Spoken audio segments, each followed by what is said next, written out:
Welcome to Procure AF. I'm Marielle, your wingwoman for government sales and CEO at Pavilion. Pavilion matches public agencies with suppliers that meet their needs and can sell to them on compliant, fast purchasing pathways like informal quotes or cooperative contracts. And today I'm here with Andrew Becker, purchasing supervisor at the City of Thousand Oaks in California.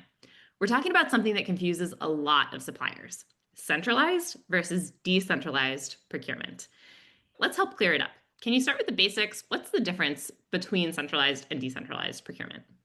Sure, yeah. So simply put, centralized means that all purchasing flows through a central procurement team and program, right? So we are handling the solicitations and the contracts and the relationships with our vendors, and departments come to us rather than the other way around, where decentralized means departments handle more of the purchasing on their own. They're responsible for more. They're accountable for more. They might run their own solicitations and manage the vendor relationships, and procurement plays more of a guide, kind of a oversight advisory role. And most agencies fall somewhere in between, maybe centralized for big purchases, decentralized for the smaller ones. Here at our city, we are decentralized with centralized oversight. That's actually like our catchphrase on our website for the purchasing team here. So we do give our departments, they have the autonomy to go after what they need, but we are here to guide and help them as they make the procurement. Sounds like the important thing to know is it's not always fully one way or the other, but it can be really more of a spectrum. Right. And I would say that's the case of most agencies. It's a blend, it's a spectrum. I think one of the most interesting things that at least I've observed here at Pavilion, and certainly when I was in local government, is how this can change or evolve over time. Can you share more about why that happens? Yeah, usually it has to do with pain points that come up in the organization. So when you're too centralized or too decentralized rather, you get inconsistency in your buying. Departments are reinventing processes that have worked and they don't need to be doing that. Your compliance is all over the place and you're missing opportunities, especially to leverage the spend across your entire organization. And then leadership says we need more control and the pendulum swings toward centralization. When you're too centralized, departments feel like procurement is a bottleneck. We are in the way, we're going too slow, everything takes too long, they can't get what they need, so they push for autonomy, and then back to the other side it goes. Okay, so it sounds like each model, where you are along the spectrum, has pretty clear trade-offs. What are those trade-offs? So yeah, there's pros and cons to both. When you're centralized, you get greater consistency and compliance, you get better pricing through aggregated spend and clearer accountability, but the trade-offs can be slower procurement cycles, honestly, and departments feeling less ownership. When you're decentralized, things move faster. Departments have more control. They can buy what they need, and subject matter experts are more in control of that purchase, which I think isn't always a bad thing. I think that can be a very valuable thing. But the cons are risk of compliance, things getting messy, missed opportunities for savings, like aggregate savings that you would have gotten otherwise. And the vendor relationships sometimes fail, and just a lot of administrative redundancies that can take place.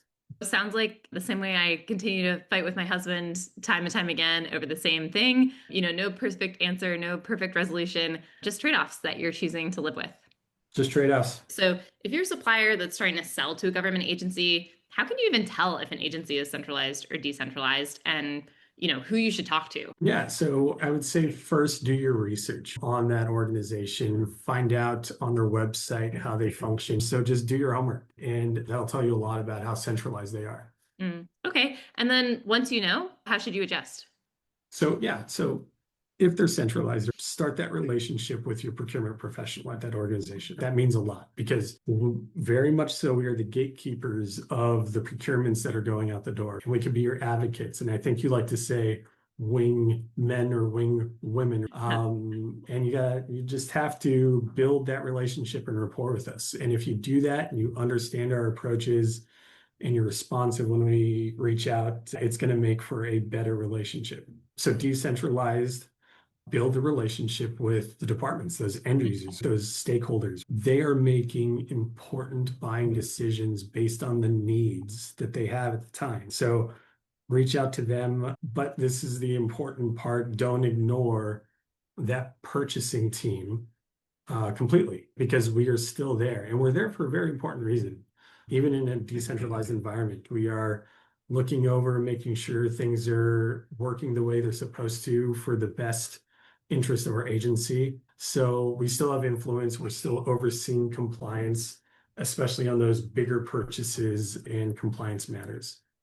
Makes sense. So sounds like even in decentralized agencies, ignore procurement at your own peril. Yes. Yeah, right. Absolutely. We might not be running every purchase, but we're often the part of the team that departments are getting a hold of, right? When things are going well or they have questions about how to process something, we are always involved. So always keep us in the loop. But if we've never heard from you or we don't know the situation or the issue you're having, we're not able to help. Makes sense. Andrew, any other advice? I would say, as a supplier, be adaptable to how the organization is functioning. I think the best suppliers kind of read the room well and adapt to what's going on. So it sounds like takeaway for suppliers, figure out where the agency sits on that centralized, decentralized spectrum, and then adjust your approach. If they're centralized, building with procurement from the very beginning is the right move. And if they're decentralized, building with departments, but still not skipping out on procurement is the right playbook. And then for procurement teams, sounds like knowing your trade-offs and designing for them is the way to go. No perfect model, just the one that fits your agency right now with the trade-offs that you're okay to live with. So Andrew, thanks so much for breaking this down. No problem. Happy to help. Thank you so much. I'm Marielle. Let's get you procured AF.